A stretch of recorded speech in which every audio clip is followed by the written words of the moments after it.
Hello friends, Radhe Radhe. आज मैं आपको बताऊंगी हरियाली अमावस्या कब है, इसका शुभ मुहूर्त और क्या उपाय करें, क्या क्या चीज़ें नहीं खरीदनी है। हिंदू धर्म में अमावस्या तिथि का बहुत महत्व है। तो पंचांग के अनुसार जो साल में कुल 12 अमावस्या तिथि पड़ती हैं, तो इनमें से एक है श्रवण माह की अमावस्या, जिसे हरियाली अमावस्या के नाम से जाना जाता है। तो माना जाता है कि सावन की जो हरियाली अमावस्या के दिन भगवान शिव की पूजा करने के साथ ही गंगा में स्नान करना भी बहुत शुभ माना जाता है। तो इसके अलावा हरियाली अमावस्या के दिन दान का भी विशेष स्थान मौजूद है। तो friends, subscribe my channel Twinkle बुद्धराजा।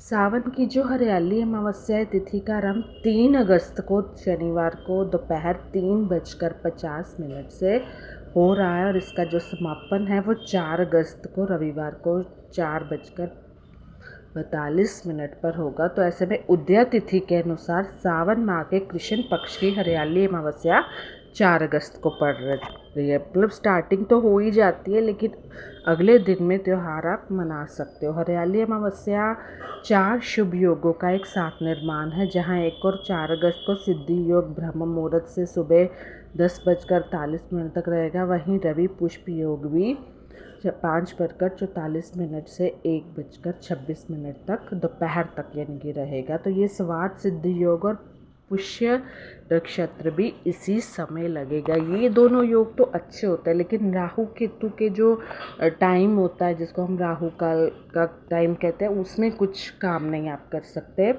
हरियाली अमावस्या के दिन आप स्नान दान करने से जहाँ एक और पितृ शांत होते हैं, कृपा बरसाते हैं, वही इस दिन भगवान शिव के निमित्त हवन आप कर सकते हो। मतलब जैसे घर में अच्छे से पूजा छोटी सी कर ली, उनका सानिध्य प्राप्त होता है, घर में शांति बनी रहती है।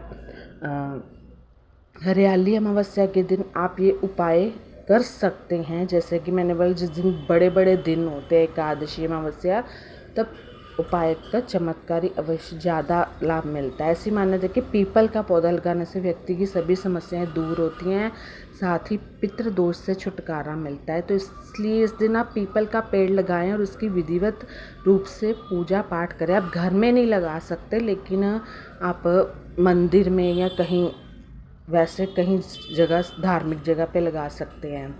सुखी दाम्पत्य जीवन के लिए आप इस दिन आप पति पत्नी के साथ मिलकर भगवान शिव माता पार्वती की पूजा अर्चना करें। पूजा के दौरान आप दंपति मिलकर शिवलिंग का पंचमृत से अभिषेक करें। माता पार्वती की पूजा में उन्हें 16 श्रृंगार की वस्तुएं जरूर अर्पित करें। साथ ही भोलेनाथ और माता पार्वती के सामने घी का दीपक जलाएं और पूजा के दौरान ओम नमः शिवाय मंत्र का जाप करें। ऐसा करने से दंपति का वैवाहिक जीवन सुख में रहता है। क्योंकि जैसे हरियाली तीज है, ये अमावस्या है। हरियाली तीज पे तो अभी मेरे को पता नहीं है कब है, लेकिन उस पर भी वीडियो बना देंगे। लेकिन अमावस्या, एकादशी, पूर्णिमा, ये दिन में अगर आप उपाय करते हो तो उसका लाभ काफ़ी मिलता है। पितृदोष अगर किसी को लगा, यानी उनके घर में कोई मांगलिक कार्य नहीं हो रहे हैं, बिल्कुल कला कलेश रहता है, तो उसमें आपको इस दिन अगर आप पितरों को पिंड दान कर देते हो तो उत्तम फलदायी माना जाता है। इस दिन पिंड दान करने से पितरों को मोक्ष की प्राप्ति होती है। साथ ही जीवन में चल रही सभी परेशानियां दूर होती हैं, कि जो आपके काम नहीं होते हैं बेवजह से, अगर आप अपने ऊपर रहे कि भगवान शिव की कृपा बनी रहे, तो आप हरियाली अमावस्या के दिन पुण्य प्राप्ति के लिए इस मंत्र का भी विशेष रूप से ओम नमः शिवाय का जाप करना पूरा लगातार 1 साल करना शुरू कर दें। हरियाली अमावस्या के दिन सुहागिन महिलाओं को क्या चीज़ें नहीं खरीदनी है? चूड़ियाँ।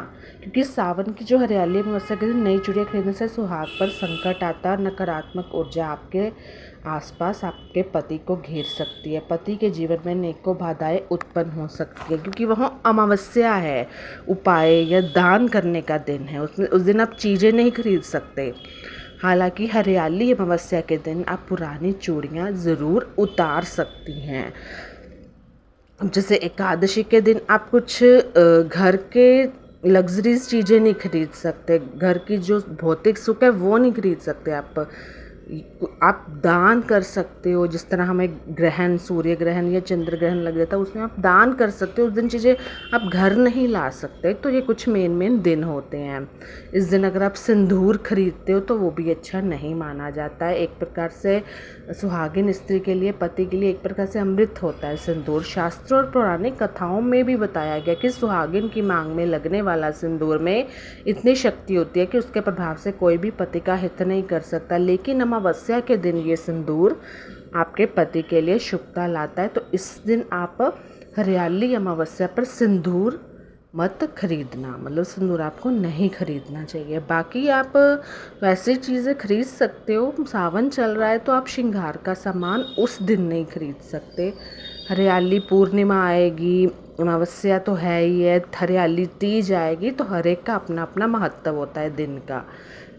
दूसरा है, ऐसा माना जाता है अमावस्या तिथि पर राहु का दुष्प्रभाव बढ़ जाता है। तो आप अमावस्या तिथि पर हवन स्नान अवश्य कर सकते हैं, या अपने घर में थोड़ी सी धूप बत्ती ऐसे धुआं दे सकते हो, कपूर का, तेज पत्ते का, सब मिला के। ठीक ऐसे ही सावन की रैली अमावस्या पर शुभ ग्रह शक्तिहीन हो जाते हैं और राहु की नकारात्मकता बढ़ जाती है। ऐसे में सुहाग की सबसे जुड़ी वस्तु लाल जोड़ा भी आप कभी भी हरियाली अमावस्या के दिन नहीं खरीदें। इससे वैवाहिक जीवन में कलेश वगैरह पैदा होता है। आप नेक्स्ट डे फिर उससे नेक्स्ट डे खरीद सकते हो, क्योंकि 15 अगस्त तक अभी सावन तो है, लेकिन बीच बीच में कुछ दिन ऐसे होते हैं जिसमें कुछ चीज़ों को खरीदने या करने की जिस तरह मनाही होती है। तो कैसी लगी मेरी वीडियो मुझे ज़रूर बताइएगा। Bye bye, take care.